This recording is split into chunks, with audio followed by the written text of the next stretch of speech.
All August long, we're doing a Kinda Funny Patreon pledge drive and asking you to chip in on patreon.com/kindafunny if you enjoy the shows. For real, we're an 11-person independent operation, and we couldn't do it without your financial support on patreon.com/kindafunny. So thank you.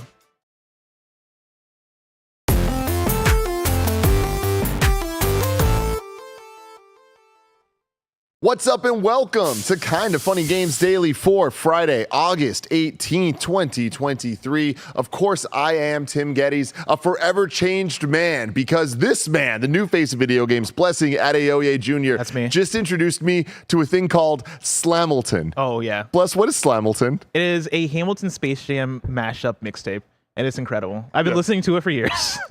It's fantastic. It's something that I would have thought you already knew about. Like, as I brought it up, I thought you'd be like, oh, yeah, no, I know Slamilton. If you don't know Slamilton, if you've not listened to Slamilton, go on YouTube and search it up. Just type in Hamilton Space Jam. It'll come up. It'll change your life. It'll change everything. It will change everything. Just like Disney Plus did this morning, Bless. They have heard our cries. I can't believe this happened. It's, you know, we've talked about the year of dreams for a very long time. We talked about the decade of dreams. At some point, Tim Geddes' life just started working out. The one thing I never thought I'd be given is Disney Plus shows moving off the horrendously stupid schedule of posting shows at midnight. You don't like staying awake until midnight and going to bed at 1 a.m. so you don't get spoiled? In our case, 1:30 to 2. Yeah, with the 2-episode premieres. My thing is, I'm okay with it. It's not the end of the world for me. I think it completely ruins the impact of these shows and causes such a freaking chaotic nature to it all, and it just makes making content out of it so much more difficult. But they announced that Ahsoka premiering next week with the 2-episode premiere, and from then forth, at least for Ahsoka, 6 p.m. Pacific time. Hell yeah. Let's awesome. go. Now I'm not going to be exhausted like while reviewing things, you know? I can healthily take notes at my own pace. I will say not try to cram it all in at 12:30. Midnight premiere for the Disney Plus stuff, I think, is what broke me on Disney Plus, because I would stay awake every night every week for WandaVision and Hawkeye and like all the different Marvel stuff, all the stuff that I cared about, right? I'm doing that, and after a while, these shows just weren't good enough for me to stay up that late. And by the time I'd wake up, I'm like, well, do I really want to catch up on like Secret Invasion? Do I really care enough to watch Secret Invasion? I mean, you're talking to me, who I fucking love this shit, and like I'm down. Even if it's not that good, I'm still in. I want to be there. I care so much about Star Wars. I care so much about MCU that I'm like, I'm gonna be there midnight, no matter what. And I used to watch it at midnight and then watch it the next day again with G. It was fun at first, but for me, a couple shows ago, I think it was Mando season 3, broke me. I'm like, this just isn't worth it. So I would just watch it the next morning. And I would keep forgetting, even if it was a show I was hyped for, right? Like Andor, man. I kept forgetting every goddamn week that Andor was coming out. And so it was just like, I don't know why I'm black and white. I was going to say, you look like a scene in Oppenheimer that Oppenheimer isn't in. Or like, I feel like I'm like in the cover of like a 90s hip hop like album, you know, with the Beastie Boys. I would forget every week of like, I would be getting ready for bed at like 9 or 10 and be like, fuck, I've got Andor in like 2 hours. Yeah. Shit. And it was funny because Andor was the one that I was like, this is totally worth. The midnight, I was like itching for it, and it would deliver. Then Mando season 3 happened, and I'm like, no, okay, cool. And then Secret Invasion, I was like, this is not a midnight show for sure. But I was talking to Sage, Carboni, and Barrett about Ahsoka, that my one goal, my one hope for them is that the show makes me want to watch it at midnight. And now I don't even need to do this. So I feel like the quality of the show could be a little worse. You got that, guys. Hell yeah. I mean, you got that. The new version of me now goes to bed at 9:30 p.m. Like I am a early 9:30 Poppy. 9:30 Poppy is what they call me in the streets. And Loki season 2 would have been such a fuck, all right, what am I going to do here? Like, do I got to figure out a different sleep schedule? Because I'm watching Loki at premiere. Dude. I am there day and date for any Loki episode. Because Loki season 1 was fucking phenomenal. 10 out of 10 season of television.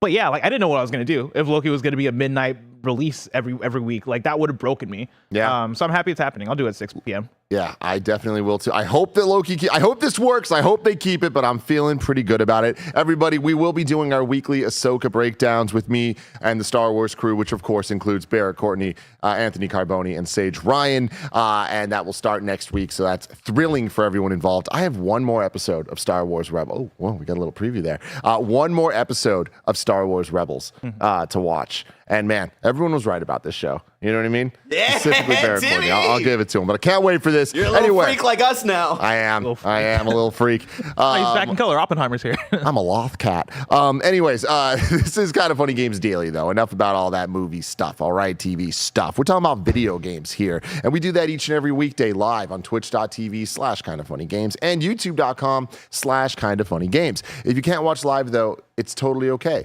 You can watch later at your leisure as a VOD on YouTube or roosterteeth.com. If you don't like to watch things, you just want to listen, search your favorite podcast service for Kinda Funny Games Daily, and we'll be right there for you. But if you wanted to go above and beyond, patreon.com/kindafunny is where you want to go.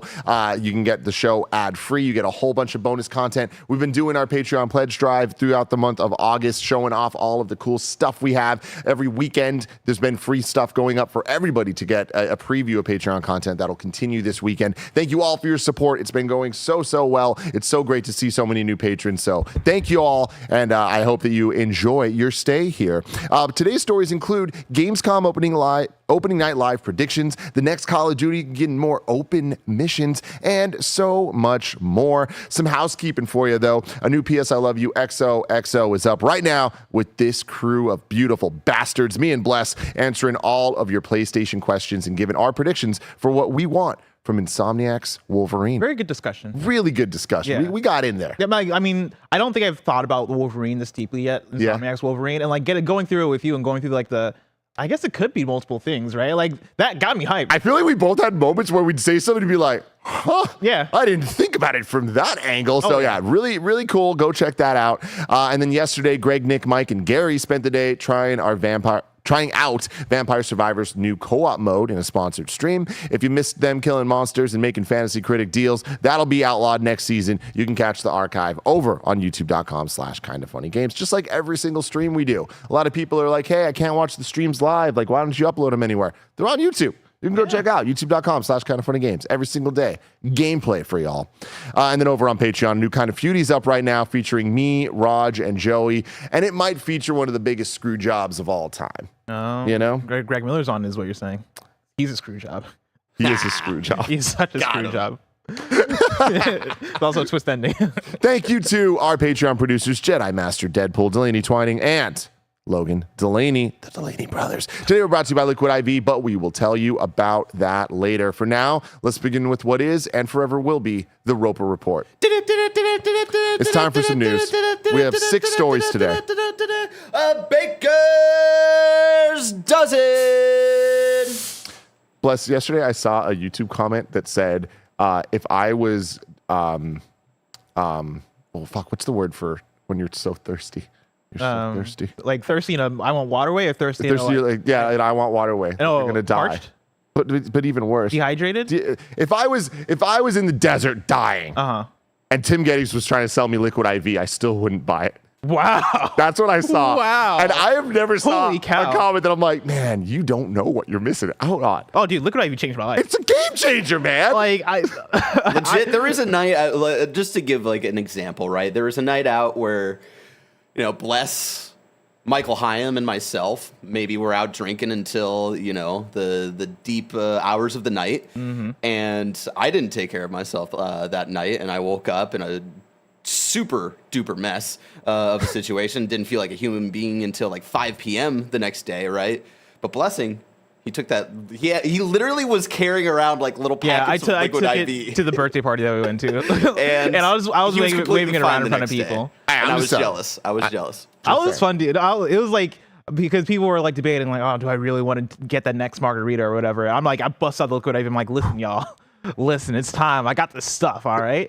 Now, I'm going to keep all this to myself. I'm not going to give you this. I'm going to use fucking liquid gold here. This is my Liquid IV, but like, listen, one of us is going to wake up tomorrow. Let me put you on. Like, this will change your life. Bless, let me put you on to story number 1. Sonic Superstars is going to be at ONL Opening Night Live.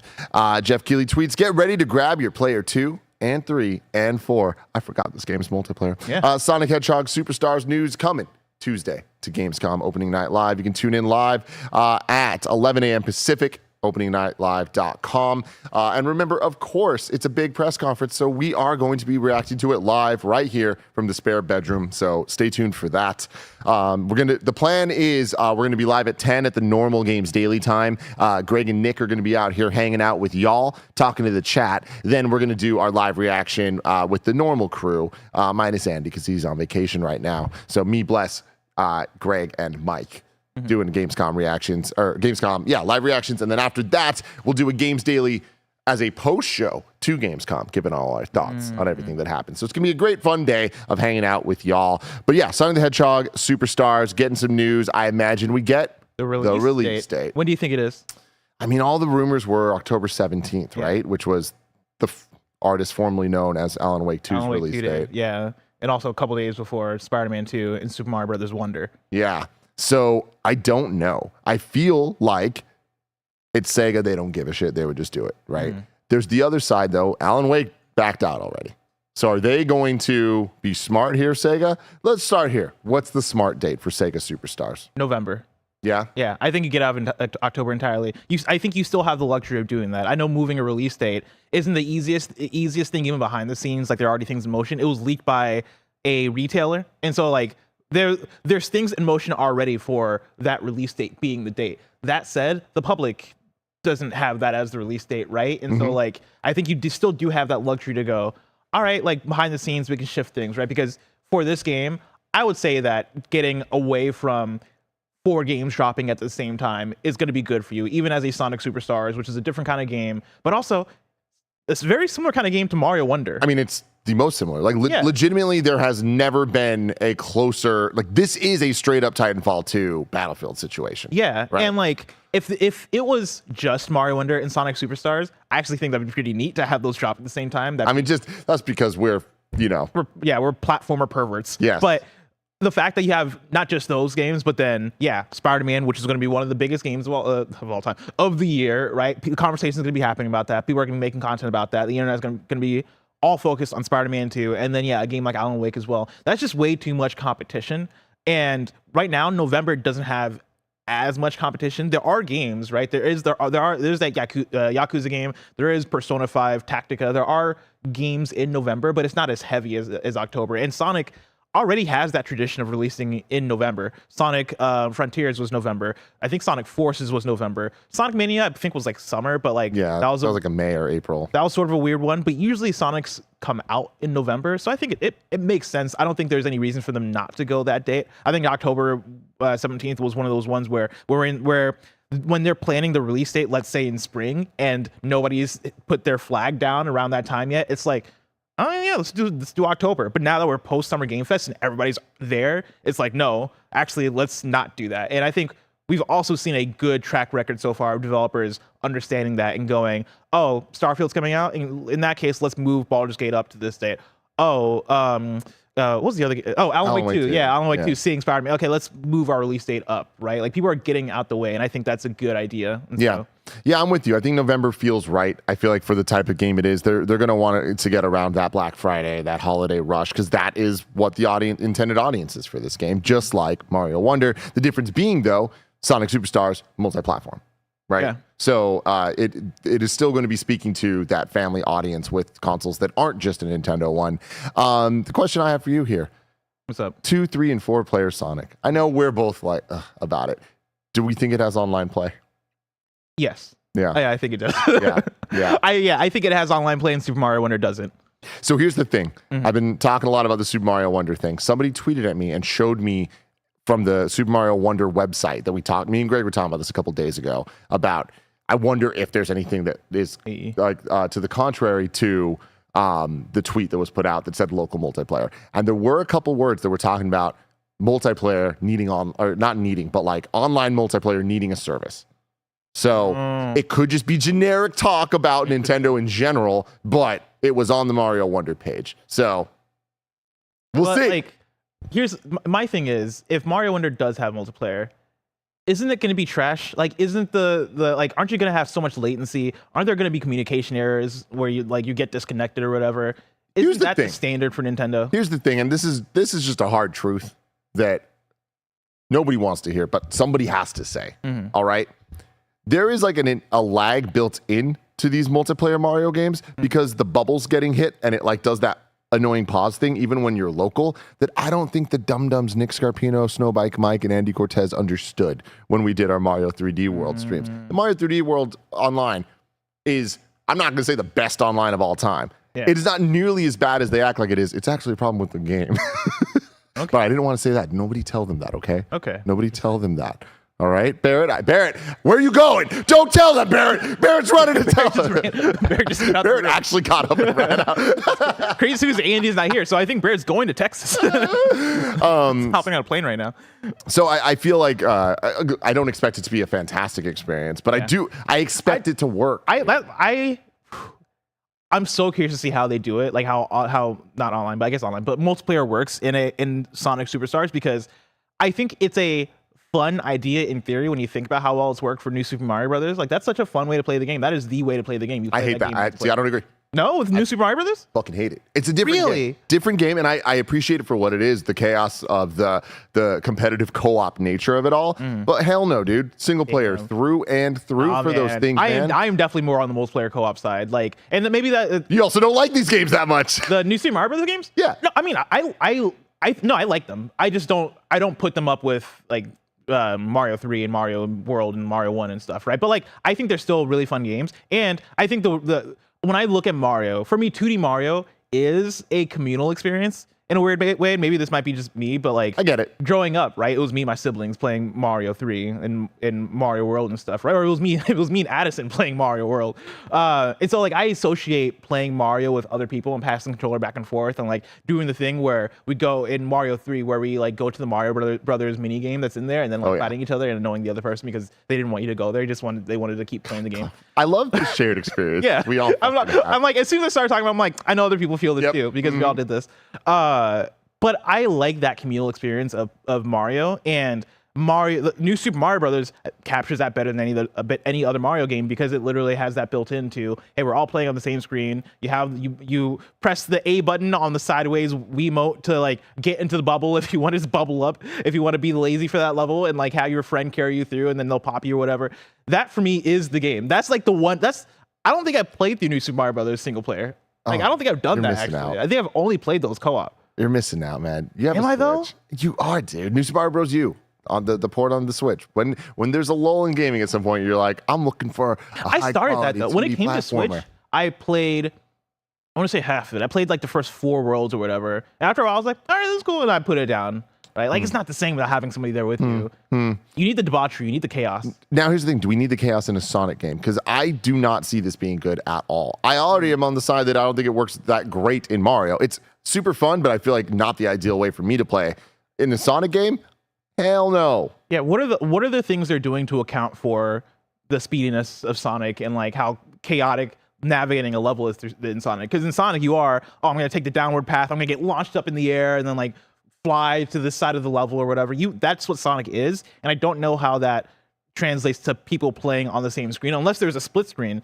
And do you want a split screen? I don't really like that kind of experience. I think the OG Sonics had a split mode. Oh yeah. And that wasn't the way to play that.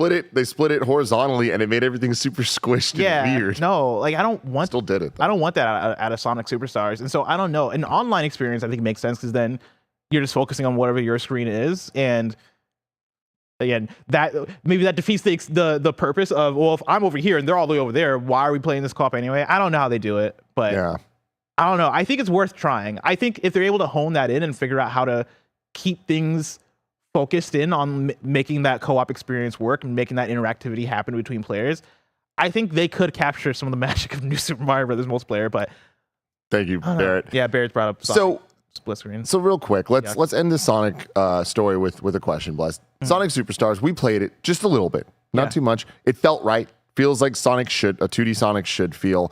Some of the added concepts there of the abilities are like potentially cool. We didn't really get to see him too cool, but like I see it. I'm like, all right. Yeah, there was the one ability where like you turn into like a water droplet or something, you climb up a waterfall. Very Breath of the Wild, Tears of the Kingdom style. Yeah. Right? Yeah. Which is cool. Like I can see that turning into something. I don't love the visual identity of this, blah, blah, blah, that type of stuff. Do you think that this game has the chance to be in the conversation of one of the best 2D Sonic games? Like, obviously, we love Mania, and it's up there. We talk about Generations a lot. I don't know that this is going to necessarily be in the same type of conversation as Sonic 2 and 3 and that stuff. But, like, do you think that this has the chance to be better than Generations? Generations. I mean, I think it has the chance. I don't think I wouldn't put money on it being on, like, the high end of Sonic games, like one of the best Sonic games. Because I think...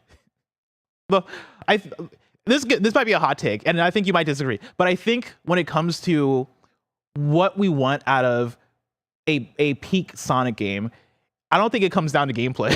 I think it comes down to presentation. I think it comes down to vibes. I think it comes down to nostalgia. Sonic Mania had great gameplay.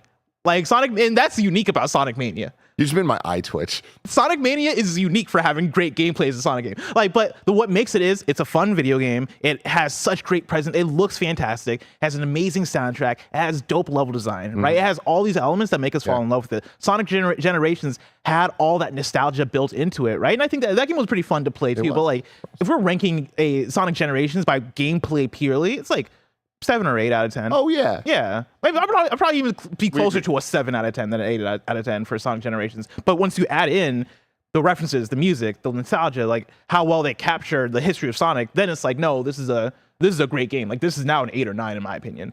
Yeah. Okay. Yeah. Sure. I'm actually entirely with what you're saying there. I think 7.5 is even with all that stuff for Sonic Generations. My thing is, what is Sonic Superstars going to capture out of that? Because I think for me the aesthetic is already like I'm not in love with down on it. Yeah. So it's like, but the gameplay feels right. So to me it's more about the abilities and what they do to differentiate it. I feel adding the multiplayer gives me more fear than hope for this one. But we'll see. Between this and Mario Wonder, I feel like there's a lot on the shoulders of both Sonic and Mario competing in the most direct way they have in decades. Are they competing? I mean, to me, they are, right? I to guess us, the players, right? Like that are going to be playing these games. Like I'm probably going to 100% both of these games. And I feel like they should be closer in quality than they're going to be. I also understand we're talking about Mario, man. But I am worried that Mario, from the other side, that they're going to be competing closer, where I expect that this Sonic's going to be better than most Sonics. And I don't know about the quality of this Mario. Really? We'll see. I'm so sold on Mario Wonder. Yeah. I know we keep going along in the story, and this wasn't supposed to be this long, but what do you think sells more between Mario Wonder and Sonic Superstars? Don't be fucking stupid. Sonic is multi-platform. I know it is. Yeah, no. Mario's going to sell so well. People aren't ready. People aren't prepared, man. 2D Mario, it's not AAA. What do you think, 15 mil, 20 mil? I think when all's said and done, closer to 30. Wow, you think 30 mil for Mario Wonder? I do. I think you're saying top 5 20 Switch games, like in terms of sales. You're putting it up there. If the quality is there, I think that which we should assume. I am a little hesitant on, but we should assume. I'm thinking, being realistic here now, like taking this back now and thinking it through. 22 million. 22 mil. Okay. Yeah. Right, but right now Barrett's pulled up like the sales of. Are these the best-selling Mario games? Is that what it's organized by? Yeah. So yeah, like you got New Super Mario Brothers Wii sold 30 million. Fuck, and yeah, if New Super Mario Brothers Wii sold 30 million, then yeah, you're onto something. Yeah. Okay, that makes sense. Yeah, between 20 and 30 million. Yeah. I could see it getting close to Odyssey, but maybe not surpassing Odyssey. You know what? Like if New Super Mario Brothers Fucking motherfuckers, 30 mil. Damn. Put it on the book. The Mario movie came out. Yeah, that's a really good point. It's a game changer, man. The Sonic movies came out. You're right. Well, hey, I think it's going to sell well. I think Sonic's going to sell well. Well, how much do we think for Sonic? I'm going to say 8 mil. I actually... That might be lowballing, but... Yeah, because we're talking about multi-plat there. Multi-plat. But it's also... Can you look up Sonic on games. this fandom? Because I know Sonic things sell, but like... What does Sonic games sell? And also, is that a good metric? Because Sonic games are just all over the place in terms of quality. Yeah. Yeah, I don't know. We'll have to look into this deeper. Do I need to change this headline to Sonic versus Mario?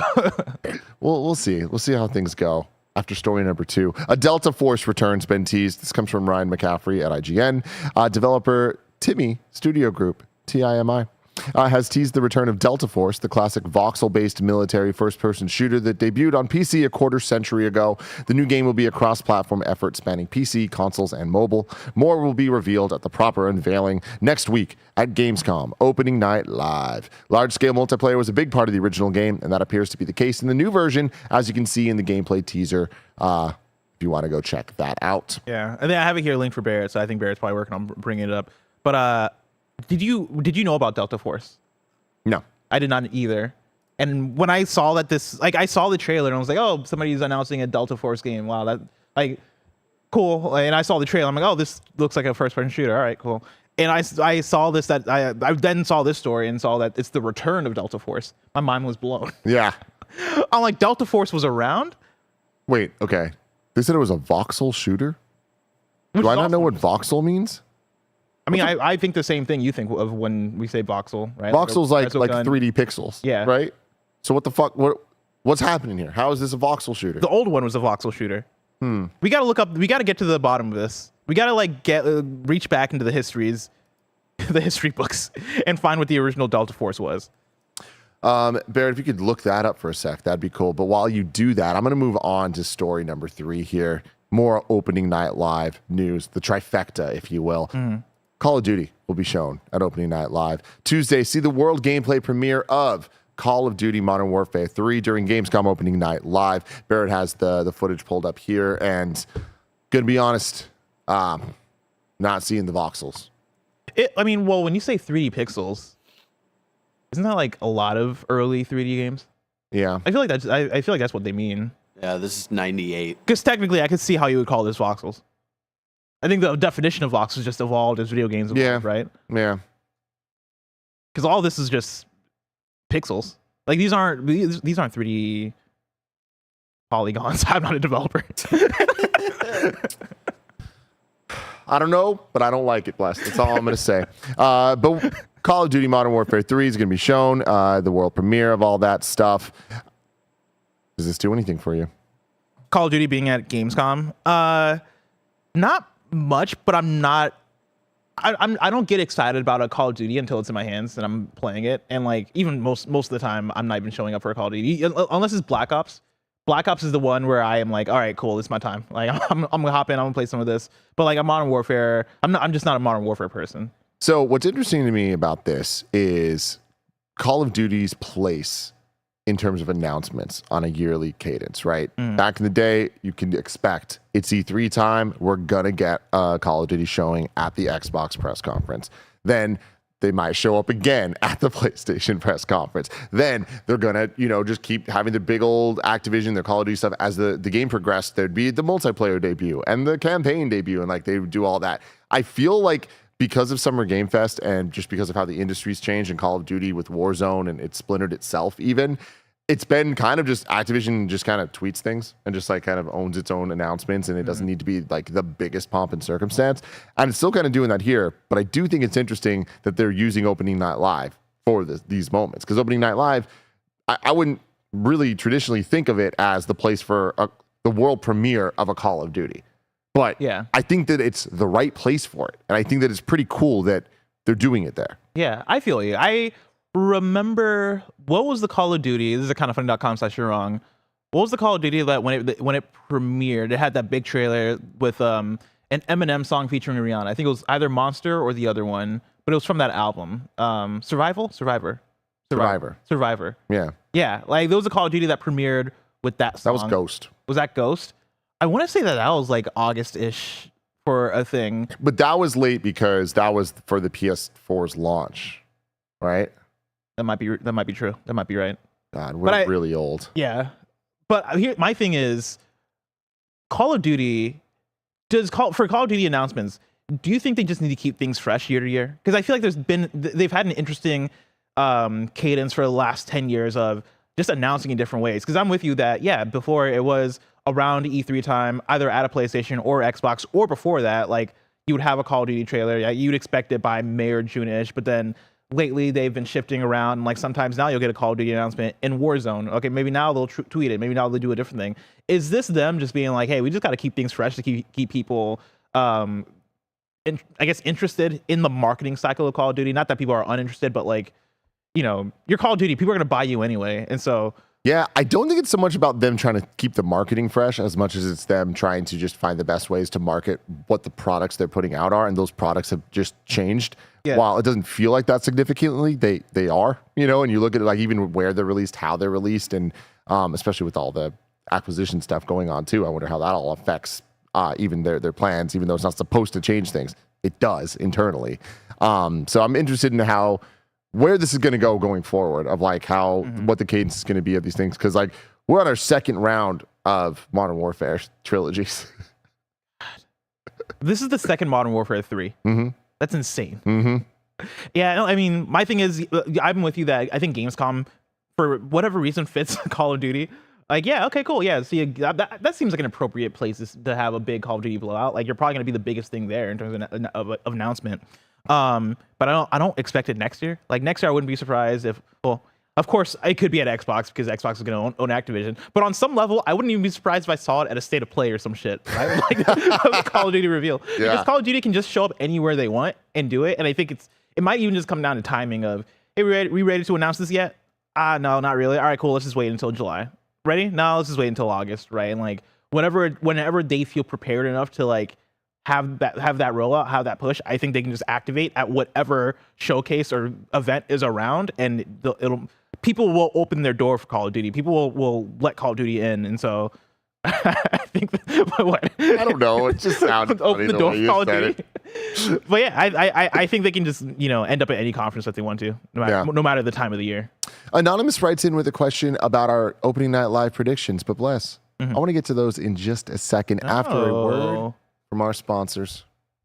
This episode is brought to you by Liquid IV. Y'all know how much I love to stay hydrated, and Liquid IV makes it easier and better than ever to ensure that I'm always living my best, most hydrated life. And you can too. Liquid IV, the #1 powered hydration brand in America, is now available in sugar-free with 3 times the electrolytes of the leading sports drink, plus 8 vitamins and nutrients for everyday wellness. Liquid IV hydrates 2 times faster than water alone, and you can keep your daily routine exciting with 3 new flavors: white peach, green grape, and lemon lime. Let me tell you, the white peach is good. It's real good. We here at KindaFunny swear by this stuff. 1 stick of Liquid IV in 16 ounces of water hydrates you 2 times faster and more efficiently than water alone. Real people, real flavor, real hydrating. Now sugar-free. Grab your Liquid IV hydration multiplayer sugar-free in bulk nationwide at Costco, or get 20% off when you go to liquidiv.com and use code KindaFunny at checkout. That's 20% off anything you order when you use promo code KindaFunny at liquidiv.com.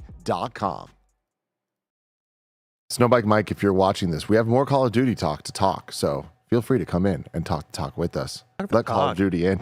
Let Call of Duty in. But real quick, Anonymous writes in and says, hey gang, with opening night live coming up this Tuesday, not Wednesday, what are your predictions? What closes the show? Does Kojima show up? It's a hard one to make predictions for. I feel like we've been talking a lot about this, where this is not going to be a major announcement show. Jeff's made that clear. We've seen the show for the last couple years. We've seen Summer Game Fest turn into what it has, and Game Awards over the last decade turning into what it is.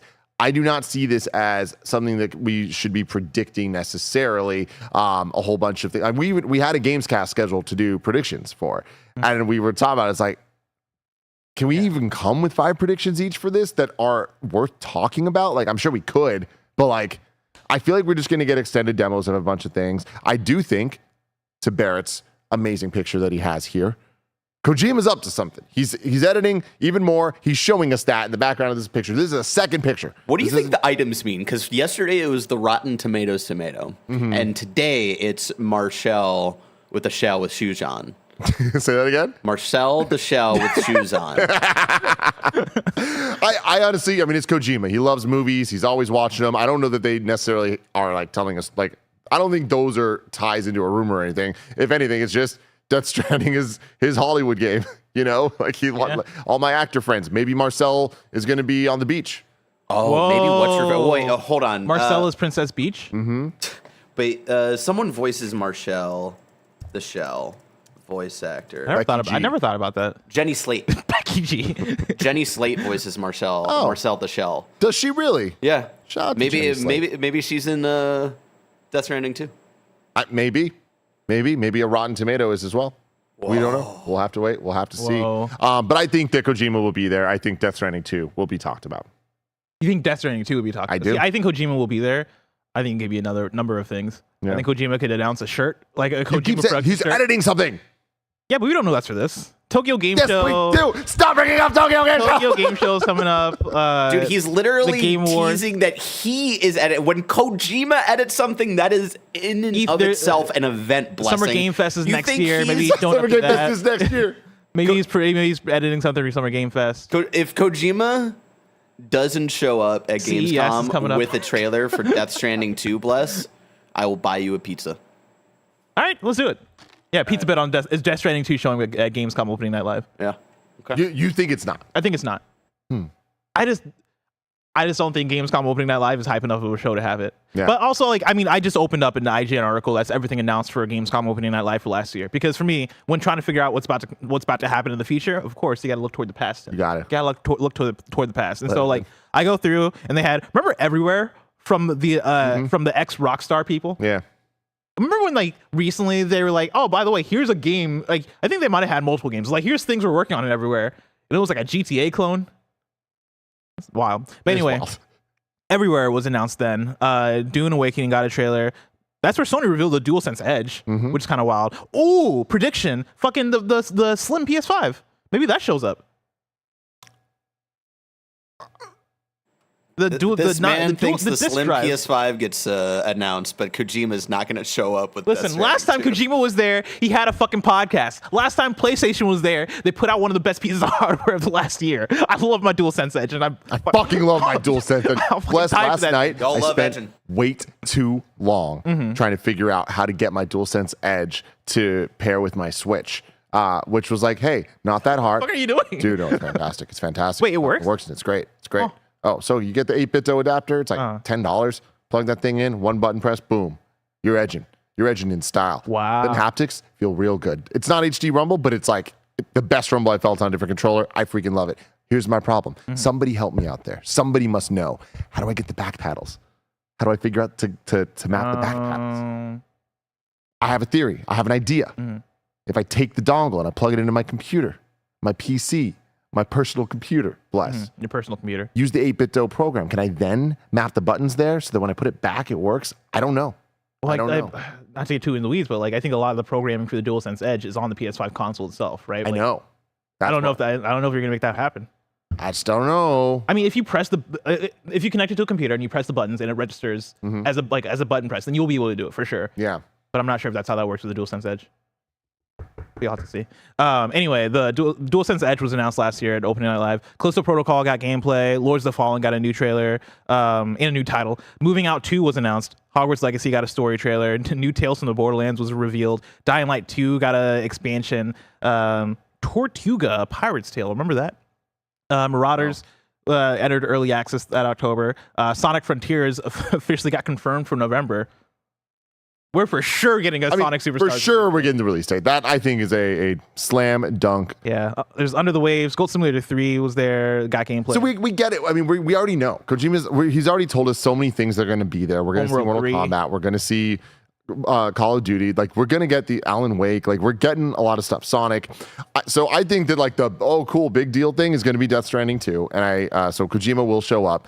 Or I don't know if he's actually there or if he's just going to, like, show a trailer. But I imagine he will be if he could make it. What closes the show, Bless? Remember last year when they showed off the Pokemon mini car? Yeah. Yeah. What closes the show? I mean, I would think it's a new game announcement because that's usually how these things end. Like the last couple of Opening Night Lives, last year they had Dead Island 2. So maybe not a new game, but like... But like that might as It well might have as been a well, yeah. new game. Yeah, and then the year before that was Saints Row being revealed.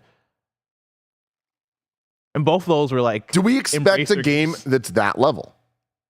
Yes. You do.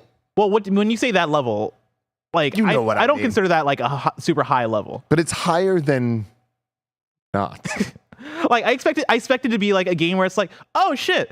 But then it's like when the game comes out, it's gonna get a 6 out of 10. TD Wolfpack says Borderlands 4 announcement. No, it's not time. Nah. No. Maybe. Maybe. I mean, I think if Barrett's Death Stranding 2 prediction is right, then I think you close it out with that maybe. Yeah.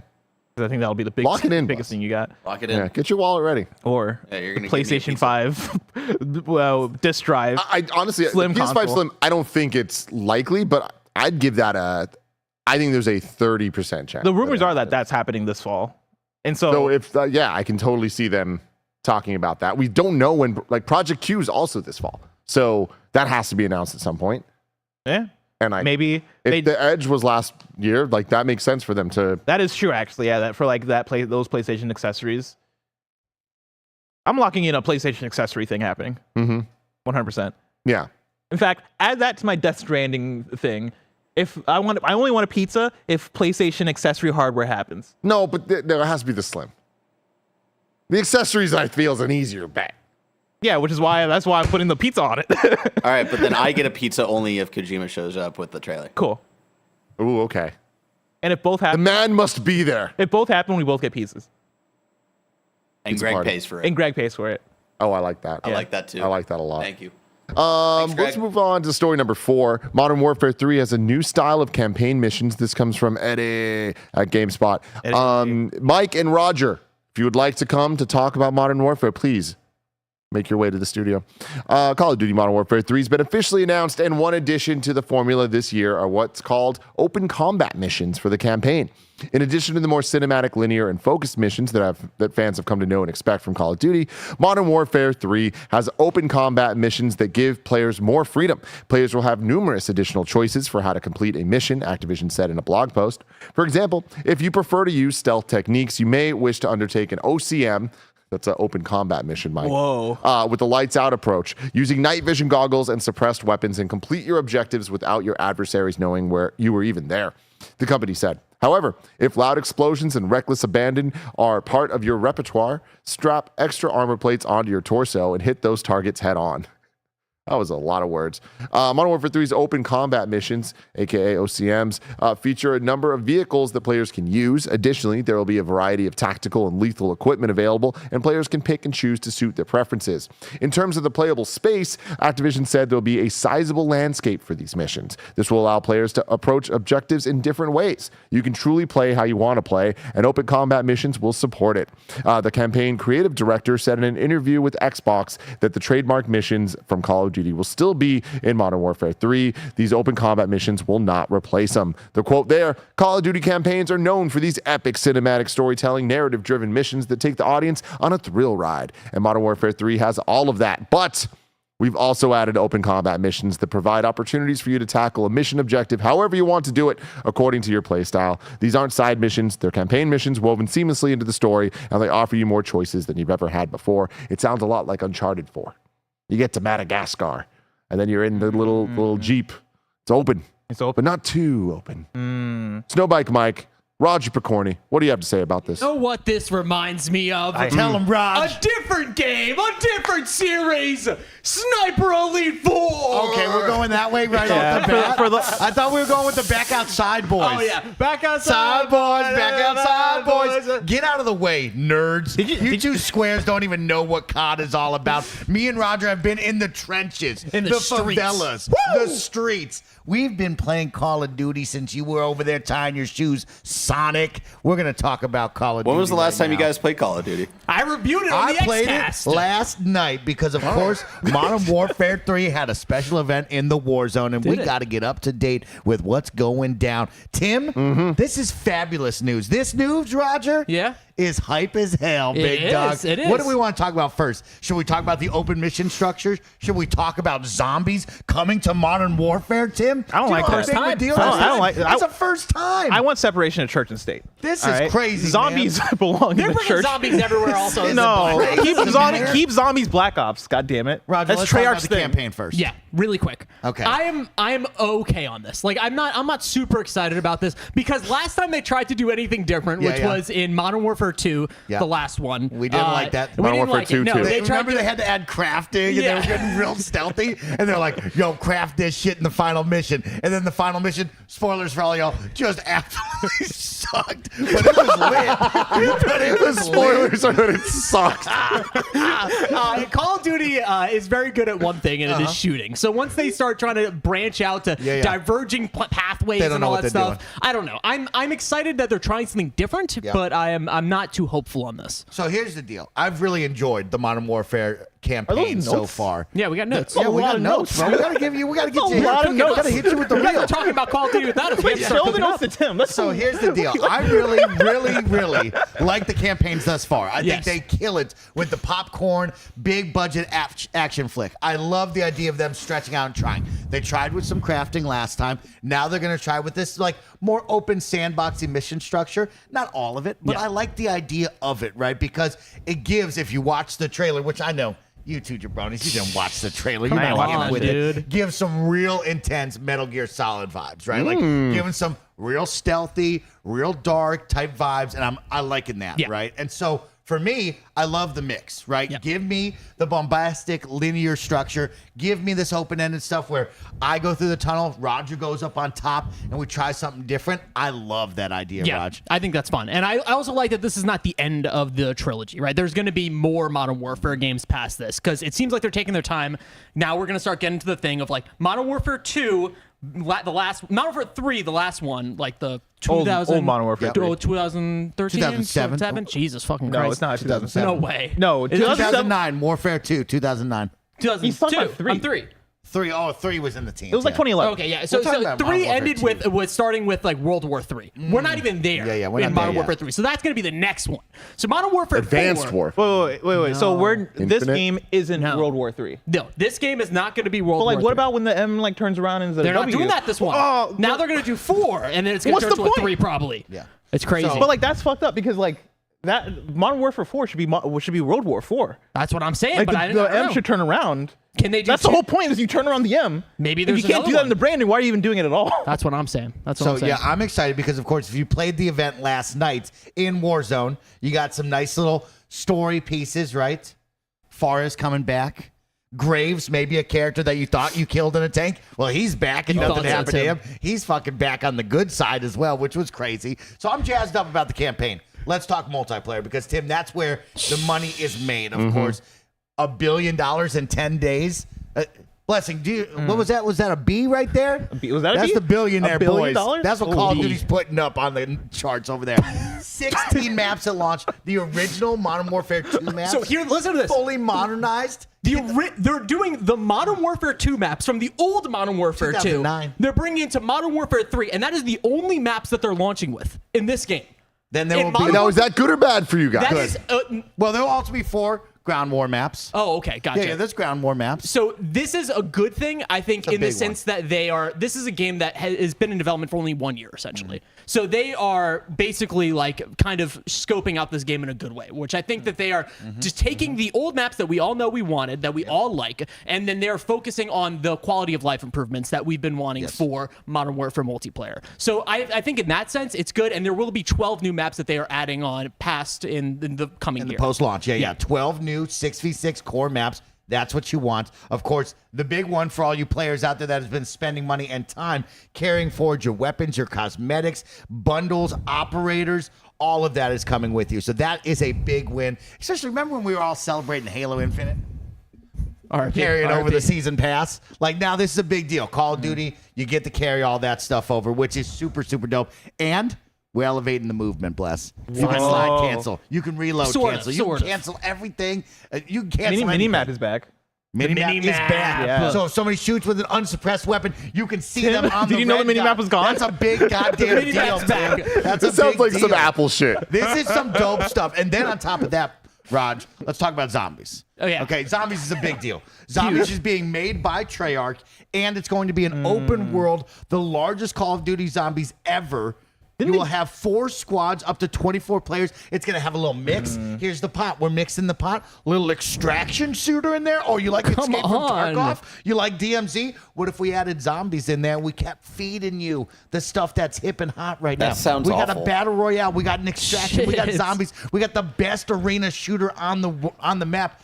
Call of Duty, they're bringing it. You think you can play They're as JK bringing in this one? something. I don't know if it's a meal, but They're bringing it. I mean, They're Barrett, you cooking. say that, but always remember what's up at the top of the sales charts every single year. People who spend their money in Call of Duty without even really thinking about it. That's Call of Duty, boys. Call of Duty, boys. We're back. We're back. Write it down. Remember one of our favorite movies of the year, Teenage Mutant Ninja Turtles Mutant Mayhem? Yeah. Remember the scene where April's like filming them and they're all just fucking... Oh, yeah, they're just like saying a bunch of shit. Doing all the New York slang, having kids. It's good to know we have our own turtles. You know? Yeah, that was something. I was not expecting all that. In fact, when right before the show, Roger comes up and is like, "Hey, like, you still want me and Mike to come out for Call of Duty?" And I was like, in my head, I was like, I don't remember that even being a conversation. But sure, yeah, if you guys want to talk about Call of Duty, I was not expecting. That felt rehearsed. Like, see, that also feels like maybe you guys didn't have that conversation, and Roger was like, "Oh yeah, you guys still want us on as like a kind of like, hey, like this was already predetermined." The way that they were like. Mike would stop and then Roger would pick up as if they were giving like a press conference-y, like that was really impressive. It was impressive. That was really cool. It was something. It was something. But also, the more they talked, the more I'm like, I don't think I'm going to pick up this game. But it's interesting, yeah, that's the thing. They were like not selling me. But the thing is, it sounds like they're selling themselves. Like, I feel like Mike's legitimately into that, which is like, cool. It's serving the audience, right? I just got a notification on Steam. Mike just booted up a game. This fucking menace, everybody. I like that he just walked right out of here and walked right into the streaming room and then like just sat down on Steam and started playing a video game. Oh my God. Story number 5. Sega has completed its acquisition of Rovio. This comes from Chris Scullion at VGC. God, what a story. What an absolutely wild story here. Sega's officially completed its acquisition of Angry Birds developer Rovio Entertainment. In April, Sega Sammy Holdings stated its plans to make a tender offer. We'll give you $3 million, sweetie. To acquire the entirety of Rovio's outstanding shares and options at a total cost of $776 million. Rub their back while they're giving the offer. What the fuck is that tender offer? We're such fucking children. Do you think Jeff Grubb laughs at this when he says it on his show? I don't think so. Okay? Today, the official Sega Twitter account posted an image of Sonic, Tails, and Knuckles teaming up with the Angry Birds themselves, confirming that the merger has been completed. Let's go. The tweet reads, "Welcome to the Sega family, Rovio. We're so thrilled to celebrate Rovio becoming a member of the Sega group. Get ready for exciting adventures ahead." Bear, can you bring up the image again? Tim? Mm-hmm. I had a lot of questions. And they all revolve around Sonic and Angry Birds teaming up. Yeah. All right. So what is the first crossover we see? Is it an Olympic game situation? Is it like, oh, Angry Birds is a collectible or some shit in a Sonic game? Or is it like the other way around where Sonic appears in Angry Bird? Also, how many years do you give it before we get the official confirmation that they're in the same universe? And they're the friends when it comes to Sonic and Friends. They become the new friends. Or they're the little birds. Sonic shit. Saving. Oh, but like, shit. Those guys have names though, and like, well, they do, but they look like them. They do look like them, just smaller. I think that'll be that'll probably be the collaboration, right? I honestly don't think it's gonna happen. Sonic saves. I think Angry Birds. This image is the last we've seen of these fucks. Oh, yeah, it'll be separation of church and state. Absolutely. I don't know about that, but I don't think it's gonna be like anything too major there. I feel like the Angry Birds, like it'll be weird, smaller collaborations that are similar to what would have happened before the acquisition, but I don't know. Maybe I'm wrong. I just don't see Angry Birds popping off in a way that's like, I don't see a 3D platformer Angry Birds. I deleted quite a bit from this story, but it did seem like there was an inference that this acquisition might lend to like more Sonic mobile stuff, like improved Sonic mobile stuff, right? And I could see that happen the other way around, where like, I mean, not a 3D platformer Angry Birds thing, but like in Angry Birds, if this hasn't happened already, an Angry Birds console version, right? Like maybe on Switch you have a new and improved Angry Birds game available, or go crazy and do the Garden Warfare thing and like do that for Angry Birds, right? I think that would be the craziest extent of it if Sega was to like take Angry Birds and want to turn it into a console thing. But also the question would be, why would you, right? Like maybe to expand, but also Angry Birds does so well as a mobile thing already. My thing is, I think by 2027, we get an announcement of like some kind of major Angry Birds Sonic collaboration. Because I do think Angry Birds... Maybe like some sort of super game? Whoa! No. I I think it might be an Olympic game situation or a mobile game. Sonic Cross Angry Birds mobile game. Mario and where Sonic and the Angry Birds. You're like, because the whole thing of Angry Birds, I did not play Angry Birds growing up, but like I imagine it's you Angry Birds. You like tee up the birds and like you're breaking down like structures, right? Yeah, you're breaking down structures to kill green pigs. Why can't you do that with Tails? You pull back on his tail and then like boom, down goes Eggman's big robots or some shit. I mean, that all could happen. But my point is, I feel like that could have happened already, and you just wouldn't have known. I wouldn't have known. Like, you can tell me that exists, and I would not. Yeah. I believe you. So we'll see where this goes. But I mean, I'm just surprised that Sega acquired Rovio. That is just such a never would have called that one.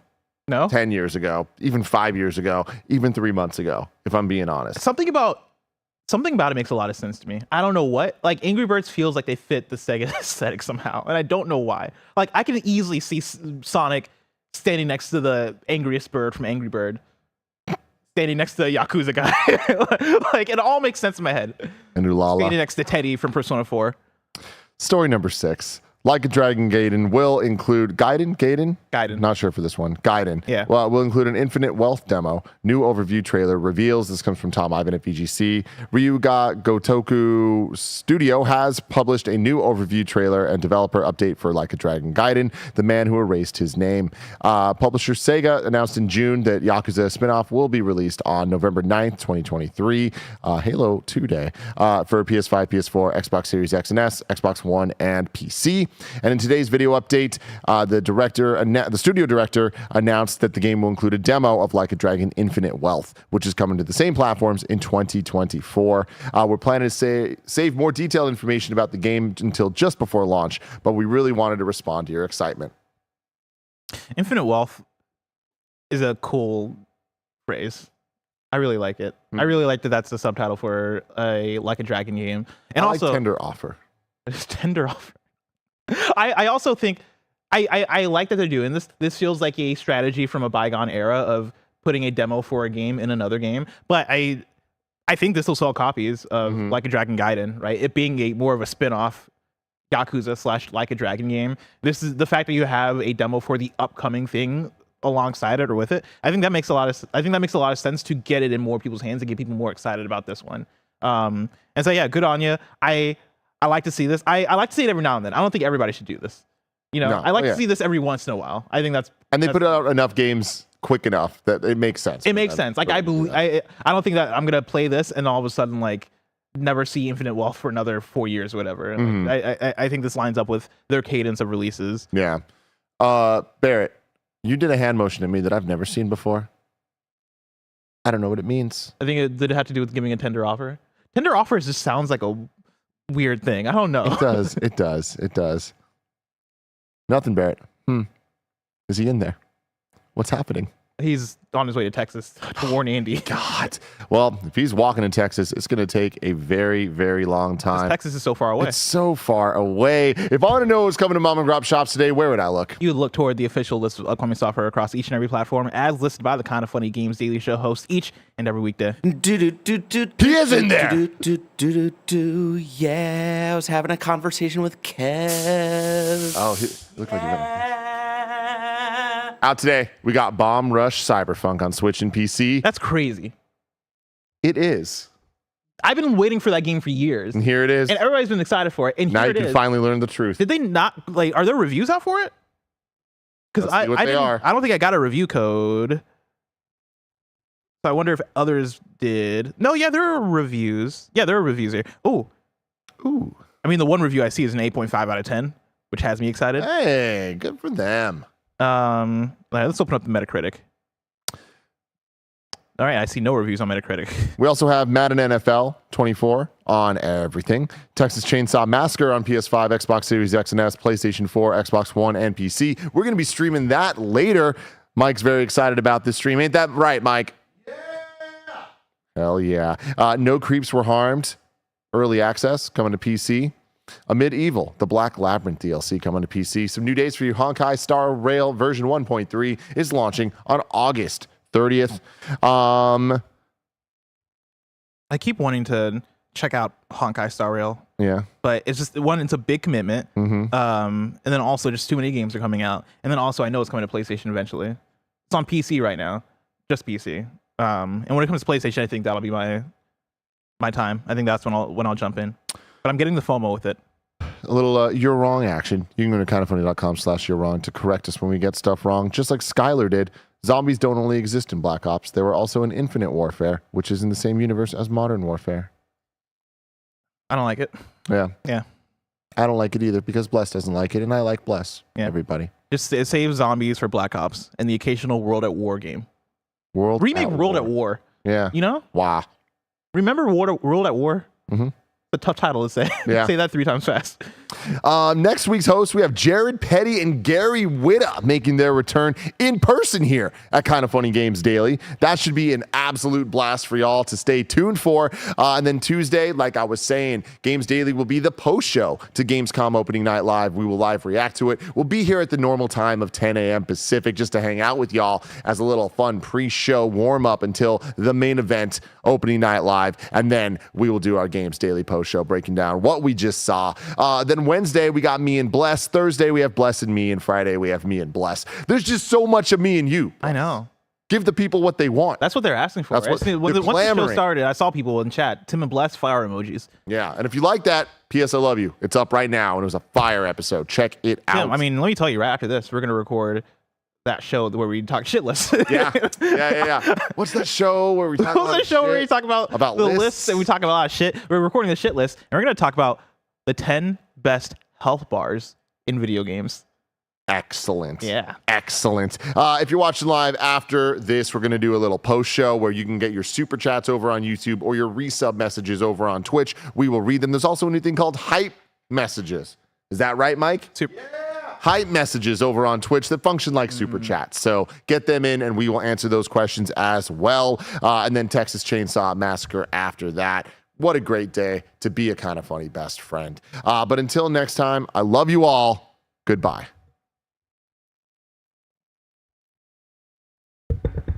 And here Mike, he is. Did you like World at War?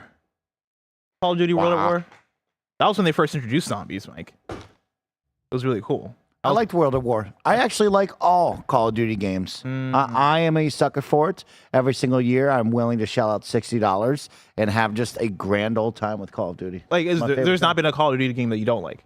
I mean, there's some that I like more than others, but there's never been a time where I walk away going like, man, that sucked. I regret spending $60. Wow. Okay. I've always gone absolutely ham on Call of Duty games every single year. No, Was John Hamm ever in a Call of Duty?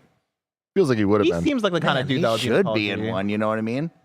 I saw Should be. I saw somebody in chat said that World War II isn't hot, right? Like people aren't rocking with World War II, and that's The what- vibe, World War II, like the era when they bring Yeah. these back. Yeah. Yeah, it's kind of lost its luster But isn't after that- World at War. Isn't that like that was kind of the waves? big one? Like I feel like that always happens where like we get 3 future war games, Yeah. and people are like, "Fuck this, we don't want this anymore," and then you go back to classic, and people are like, "Fuck this, we don't want this anymore," and then they go back to future, and then You people get a classic and you get excited and you're like, okay, cool. And then you're like, okay, actually, I want that M4 back in my hands and the MP7.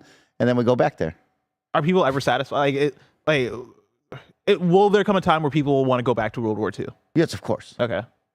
Give it 3 more years. Let's get Vanguard out of our System. mouth and let's do it. You know what I mean? The thing, Wait, here, so the you thing didn't about like Call of Vanguard? Duty, No, I like Vanguard. Oh, okay. Yeah, I'm just saying it's like there's ebbs and flows of people liking some. Like in the chat right now, people are like, oh, what about Call of Duty Ghosts? Call of Duty Ghosts, Snoop Dogg was my guy. He was talking in it, Operator? and it's like, no, he wasn't the operator. He was like the arena voice, like how in Halo has the commentary guy. Snoop Dogg was mine. So it's like, oh, I liked that. You know what I mean? remember that. That was But yeah, a cool one. everybody has different tastes in Call of Duty. I think it goes up and down of like, I want World War II stuff. Now I want to go back to modern. And it just flows back and forth. But like for me, I'm a simple man.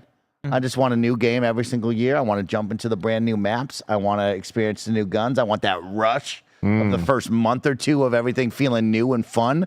And yeah, I'm all about that. Hell yeah. I think the public wants that as well.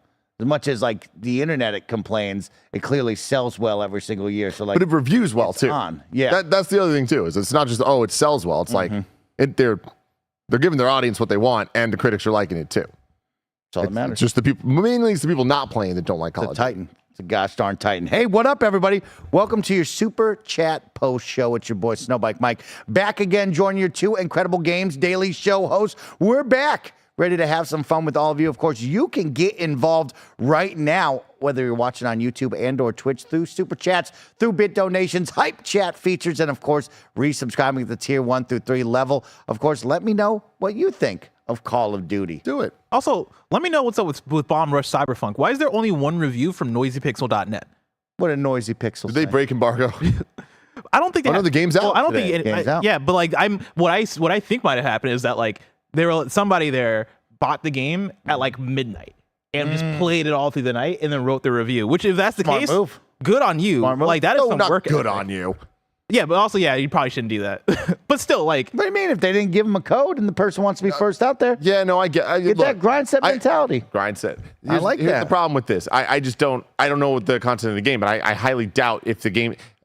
Going off the assumption the game came out at midnight, it is now less than 12 hours since then that they were able to beat the entire game. I don't know. Did you take a look at this game? I mean, that's the thing. It doesn't look that big. Yeah, But also, this is a lengthy review. Okay. There's a lot of paragraphs. Well, maybe they got a review code. Maybe they've been cooking up. But like, did nobody else put out a review?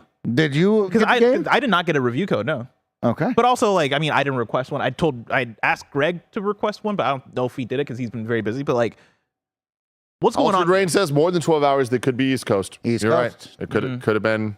And also, that's 9 p.m. our coast too. It is. Remember so that. many coasts. Bomb Rush Cyberpunk is a love letter that undoubtedly does more than enough to captivate Jet Set Radio veterans and those who have no idea what it is. Between the contextual, stellar soundtrack, fantastic movement system, and intricate narrative, you're bound to find yourself attached to some part of this experience that boasts its heart on its sleeve. Even though the combat scenarios can overstay their welcome and the pacing can be a turnoff, looking past those faults provide a one-of-a-kind skating dream. This is a well-written review. Orpheus, that's his name. Oh yeah. Orpheus. Orpheus Joshua. Like, this review gives vibes of of not playing it through over the night and then like Yeah. maybe they're in a different territory though, right? We're working off a lot of They could be in Europe. So it's daytime assumptions for now. them. Well, no you information. You request the code. No You facts. tell us what you think about the game. I really want to play it. Okay. Well, then we'll check back in with you next week as you play. Oh, We'll see I'm not gonna what's play going it on. next week. I'm like, I don't know if you know this. I got other games to play. Furry B Productions writes in and says, "Hey guys, replaced and abandoned are their names." I don't know what Furry B is referring to, Replaced but and something abandoned? during your stream was that. Replaced and I mean those are two video games. Those are two video games. Replaced was that Pixel one that Paranoid Looks super talked about. dope. Yeah, we're waiting Abandoned on that one. Was the one that people thought could have been Kojima, but Don't wasn't bring it up. Kojima. Don't ever talk And about it. We never want to talk about it. Oh, really? We don't talk about it no more. Don't Okay. talk about Yeah, Abandoned. What if That's Abandoned fine. shows up at Gamescom? No. Sky writes in and says, "Hey, Kojima's I want to editing the beat trailer." Spider-Man 2018 and Miles to prep for the new game, but I can't seem to get into 2018. Am I missing something? Maybe just more time?" I can't fathom being interested in playing a Spider-Man game and playing Spider-Man and it not clicking with you. So I don't know if anyone else has any other insight beyond that, but like legitimately, it's kind of just the dream. Yeah, like it's the most Spider-Man game you can play. But I imagine like maybe the story isn't gripping them or something, which I think for the first third of that game, I think is entirely fair. I would stick with it a little bit longer. Like the story is a basic Spider-Man tale, and I totally understand if you play through. Like if you're playing through it for the first time, you're like, like I've kind of seen stuff like this before. I would say stick through it, get to like the kind of get through the big second act stuff, which is like really where stuff gets interesting, and see if it's more for you. yeah, Interesting. I guess. Okay, Sky. Let's check in next week. Let me know where you're at, Sky, if you're jumping on that. CJ writes in and says, "Thoughts on Sweet Tooth as a MK1 guest character?" We had this question before, but they really want to know with the Mortal Kombat fighting game Poppy. I don't think we'll get Sweet Tooth. The Mortal Kombat games tend to have themed characters added in as DLC, and so like I forget which were which, but like one of them you had like a lot of horror characters, for example, right? This one, them leading off with Peacemaker, Omni-Man, and Homelander, they're obviously going for like comic book anti-heroes. And so I think if you're going to expect a non-Mortal Kombat IP character to show up, it's going to be, again, an IP character. I think like maybe a Deathstroke. I don't know if Deathstroke that fits the same bill because like those other guys are also kind of funny. I guess Homelander's not funny. Or not Homelander, sorry. Omni-Man's not that funny. But like, yeah, I would expect like a Deathstroke type character. Okay. I think they look cool. I think Sweet Tooth would be fun. I think Sweet Tooth would fit the universe if they wanted to put it in there. Yeah, I don't expect that to happen. I think Sweet It would Tooth be work, fun. but Yeah, I think it'd work, but I don't know about this one. Okay, I like that. Zig writes in and Punisher says, is a good one. question for Blessing. How often do you update your video game OST playlist on Spotify? Not often enough. It's tough to keep up with what game soundtracks get added to Spotify. Also, which ones get removed from Spotify. Because I saw a few weeks ago people were talking about how Persona games seem like they're leaving Spotify. And so, like, you know, when I see that a game I like is being added, then I might go in and add in the songs that I like. But for now, like, the playlist is kind of set, right? Like, I've kind of done what I can with that OST playlist. But yeah, if the new game comes out and I'm like, oh, this shit slaps, then I'll go in and add it. But yeah, if you're curious, you can probably search it up, right? It's, let's see. If you type in Blessing OST video game, I'm sure it'll pop up on Spotify. That's what I'm doing right now. Yeah. All patiently looking at his. Blessings video game OST playlist is what it's called. Has 215 songs. 261 likes, which I did not 261 realize. likes. Hell People yeah. be liking this People be stuff. liking it. Social media. Social on it. media. Social media. Yeah, man. Be on it, bro. Said that like you're 90 years old. That's what it's all about, Social bro. media. Connection. Follow him. He'll be there. Ooh, hi-fi is high. I didn't add hi-fi for Rush to here, I don't think. So I should do that. Good call, Barrett. All Fantasy 16's there now too. Put it on it. Put it on it. Find the flame. Rick writes in and says, Mike, you're rocking those glasses. Keep it going. Thanks, homie. I'm not rocking them in the lab because I'm so close to the screen. You're I also don't really not need rocking them on XCast. Yeah, because I'm reading noticed. paper 2 feet from my screen, my face. You know what I mean? I mean, but it would be nice if, people who come through in the live chat over on patreon.com. So that's kind of funny. I can read them now. I can see them now. Do you not have like the blue light reflective lens? It has blue light. Because Yeah. like you should put it on while you're in front of a computer. Yeah, but This is good for I the am eyes. blue, so I'm soaking in the blue. You know what I mean? Do you Okay. remember that song back in the day? Oh, of course, of course. What a great song. What a great Do you song. remember it back in the day in like middle school Oh, yeah. days?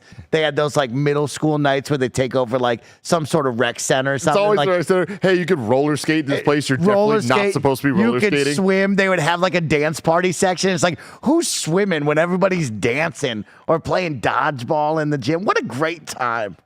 You didn't have that? No. Oh, bless. I'll tell you what. What a time. What a Mike, I time. love your glasses. What a Like they time. look so Thanks, good. homie. The colors of them, man. Yeah, yeah. Make them eyes pop. We'll see what Come we'll on. see what we do with the next pair. You know what I mean? Got to find another pair just in case. Because I went swimming Yeah. recently. I was gonna wear my glasses. While Wore you're my swimming. sunglasses instead. Quickly learned: don't wear your glasses while swimming. Yeah, no. Those are gone. What? Wait. Those are gone. Did you dug your head underwater? Yeah. Uh huh. While with the glasses on. Might have lost them. Those are gone. DJ Kanto writes in and says, I think we'll see an Angry Birds style game starring Sonic with Sonic design aesthetics, but put Sonic in the slingshot, launch him through corkscrews to beat the Robotnik piggies. That's exactly Give what it I a year. described. And also, yeah, like Okay. I think that'd be a fun idea. Uh-huh. I think that'd work. It totally would. I just Angry Birds hasn't been popping off like that. Like it's just like I mean they sold for a reason. They're not making money like they used to make. I will say though, on the other side of that, you were bringing up Sega doing more mobile stuff. Sega gets mobile games right. Sega treats Sonic very right on mobile in a lot of different ways, whether it's the core experience or mobile first experiences. I've been very happy with their mobile output over the last decade at this point. So And after Sonic 3, the movie, then the fourth movie, Mm-hmm. collab. All right, we got the Angry Birds movie. Yeah, we did. Angry Birds versus out. Sonic and Friends. You had the Oh. Emoji movie. Remember the Emoji I movie do. too? I can't forget it. Man, there's so many I movies. did not watch. So many movies. I didn't So watch many it either. movies. Remember Pixels with Adam Sandler? Yes. I didn't watch that either. Me neither. Okay. Okay. I like that. Michael writes in and says, if the August Patreon pledge drive is successful, will y'all go ahead and do KindaFunny's top 100 game list of this year? No. Okay. Hey, there it is. I don't even have to follow up on that. Of course, he's Jose Cortez. Mike, you playing fantasy football, bro? 49ers #1. You know what? I used to play a lot of fantasy football. Not a big football guy, so when it comes after post-draft and you got to start making smart moves, you got to be aware of your team keeping up every single week, hitting the deadlines, picking up players, dropping players, making sweet trades. Never did that. That was where I fell off. So I always had fun with the draft. Then the weeks afterwards, I'd always lose it. I just imagine like Mike at the pool goes underwater, and then like 10 feet away, there's a family swimming, and they just see some fucking sunglasses pop up out of the water and nowhere. Go, whoa, where'd those go? Well, they didn't pop up unless they were just gone. They went. And I wasn't fast What do you enough, think was Tim. going to happen? I wasn't fast enough. But real quick, I want to expand on I'm gonna that. take a shower with the watch on. Just a little bit more because I'm not joking that is the answer, but also I don't want to be an asshole about it. The top 100 games thing is a big dream project for a lot of us here at KindaFunny. We want to do it. We want to do it right. That would be a monumental effort for us to pull off. You know how much math I have to do? It would be wild, and like It's a lot of math. we want to do it. But yeah, that was one of the higher goals on our thermometer that we did not hit. So that would require a totally different thing. This pledge drive we're doing is more just awareness of what we're currently doing. We're not asking for more to fund anything. This is more just like, hey, we're doing this cool stuff. Support to get the cool stuff. So yeah, the top 100 games. It couldn't happen this year if we wanted it to. Like, there's just not enough time to get that all going. But we definitely want to make that happen. If you get us $500 more, I'll tell you my top 10 games of 2019. Wow. I'll tweet it. Yeah. Wow. Okay, You're for welcome. $100 more. Five- bravery. 500. Oh, the bravery here. 500 more. 500. You know what? Fuck it. $100 more. Holy shit. Yeah. Venmo That's a Blessing threat, $10. everyone. He'll tell you his top 10 favorite games of last year. 2019. CJ, another question for Bless and Mike. Is BG3 playthrough now on indefinite hiatus? Yes, it is. I got to a good stopping point. Like I completed the Goblin Camp mission, which was one that I swear to God I was on for like 15 hours. Well, you got to go into the Goblin Camp to rescue multiple people? Halson, and then take out like the 3 Goblin Camp leaders. And let me tell you, I set that place on fucking fire. By the time I was finished with it, dude, I burned that place to the fucking ground. Anytime I come around the Goblin Camp now, They know. it's on site. They know Yeah, you're they're not. like, nuh-uh. Like, You didn't we're want to fighting. use your super eye powers? Flex on them? No, because like I'm scared of that. You got to embrace it. I see a lot of Why? people, Andy, not embracing. But like the game let implies that the it's worm bad. take over. You know The what I game mean? Let it become you. The game implies that the worm is evil. Like every time you use it, it's like darkness is overtaking. I'm like, no, I don't. Then I'm not going to use it. I don't even use the upgrades that I get with it, because you know how like you can collect them from other Olithid parasite people and then like have it infect parts of your brain to get upgrades. Yeah. Even that I get worried about. I'm like, is this okay? Is my character going to survive this? But no, I got to the end of that mission, and then I did like after that mission, there's like a camp thing that happens. I did that, and it was really fun. And then right as I finished that up, that timed out perfectly to where I'm like, all right, cool, I can take a break from this and now worry about games I'm reviewing. And so my next thing is going to like, I forget what they call it. It's like the underground, the Underdark. Underdark is what it is. That's like my next thing, and like going on to the next big quest. But yeah, I'm at a solid 20 hours. I'm at a good break point, so I'm gonna put it down. You're for gonna now. pause. Yeah, this is where I'm gonna pause, and I'll come back later. No, it's not hiatus for me. I am 100% back in it. Me, Andy, and Roger will be playing it next week when Andy returns. We're gonna have more just fun multiplayer shenanigans. So like, no, this is like game of the year right now. This might be taking over Final Fantasy for me. So put it in me. I'm You're all letting about the it. Mind Goblin get you. Oh, dude, just embrace the Mind Goblin. Let, Nick Scarpino make all the wrong decisions. I don't care. Let's go wild, man. We've killed some people.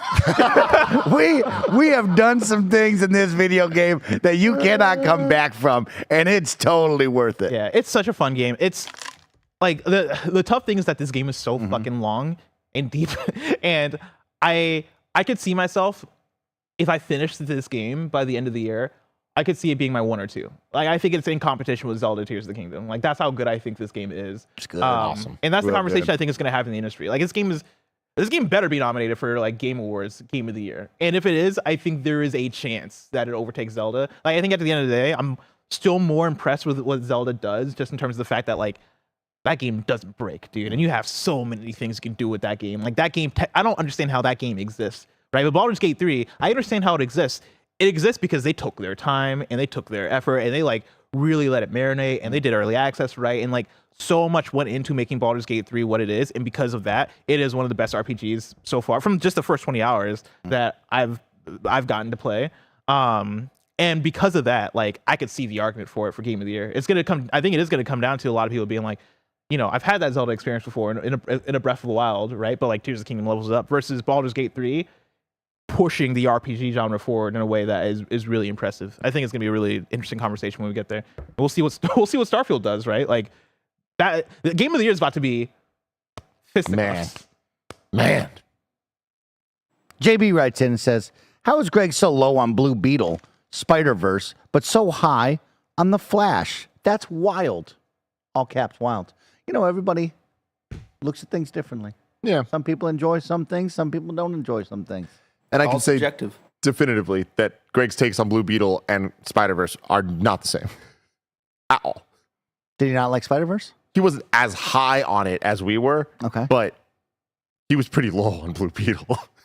Different. I saw Blue And even Beetle. Flash, he was like it for what it is, it's pretty good. If you don't like something, like it's a 9 out of 10 at least, Tim. Anything below that, it's the same. Yeah. I mean, I'd be willing to bet that he would rank Spider-Verse above Flash. Yeah. Better. Okay. Greg Miller. A man of taste sometimes. He has I actually taste. don't want to say that. I don't want to say He's going to that. play Texas Chainsaw Massacre with me in just a minute. Of course, it's Jose Cortez, my guy. Watching BB tonight. Should I get popcorn or pretzel, Tim? That's how we'll end today's show. Well, I'm going to go with 2 hot dogs. Get 2 hot dogs for Blue Beetle. Now that I like. Here's my deal, y'all. Here's the Fill me deal, up, yo. Okay, here, kind of funny. We're usually rushing out of the studio to go to the movie, and we don't really have like a sit-down dinner. We've never gone to Chipotle.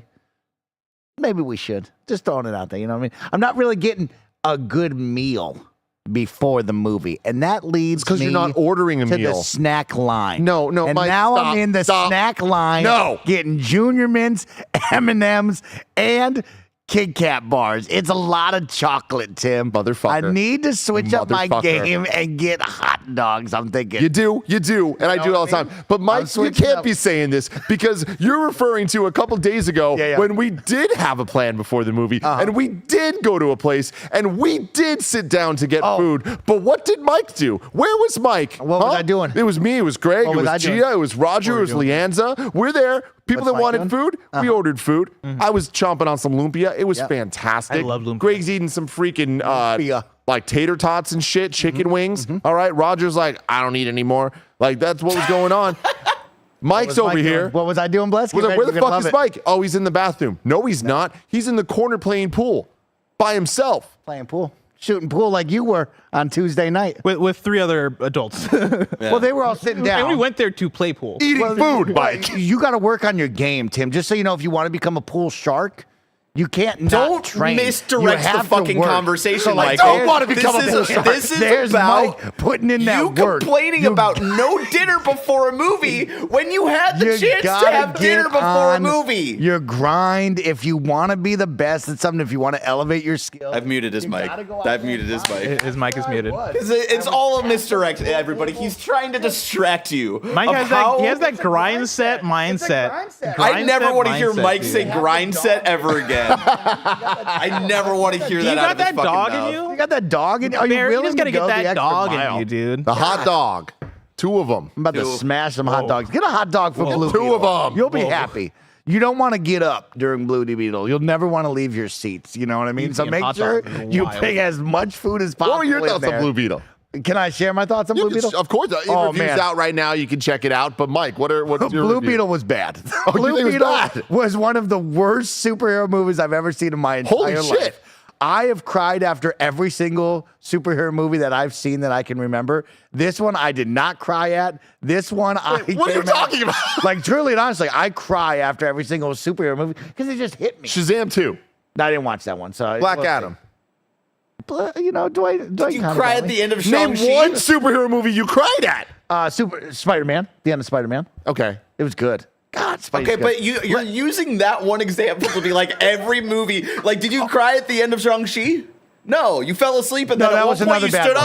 up like That a was a bad dad in the one. back That of was the bad. theater no, to keep you're not calling yourself awake. Shang-Chi bad. Let's not do that was mid. Let's not do That no. Shang-Chi was mid. Shang-Chi was fuck you, fire. Mike. Oh, Everybody fuck on the you, internet Mike. was I'm muting calling his mic it. again. after, let's all be real with each other. Everything after the big moments, the big conclusion of Infinity War and whatever the fuck the other one was called, has Endgame. not been good. They have all been mid after that point. Spider-Man No Way It Home. is crazy. Stop just repeating that we're things you all see on just- Twitter, Spider-Man- Mike. yeah, I'm not. I'm being get honest off the with you. internet. If you haven't Get gone off into those Twitter. movies and gone, man, this is good. Like you're crazy. There's a mid. Spider-Man- Every single Spider-Man one No Way is Half of Home. mid. them. What? Half of them are at least good. They're not great. I'm looking for Shang-Chi is great. Shang-Chi's Loki great. is great. I don't know. Guardians 3, great. Great. I don't know. Spider-Man No Way Home is great. I'm a Guardians hater. I be hating on the Guardians movie. Guardians 3 was fire. We are quickly hitting superhero fatigue, and we are seeing it. I mean, come that to I- it. I we agree are with. seeing it come full circle of like, man, we have gone to the peak, and now nobody has a game plan to make things interesting anymore. You go to these movies, and it's a dime a dozen. You can forget about that in 24 hours. That guy you saw on screen, he's not going to be in another movie for 7 years. There is no excitement in any of these movies. Blue Beetle, you watch that, and you're like, man, this never should have happened. Is Blue Like, Beetle a this MCU was joint so or a bad. DC joint, Mike?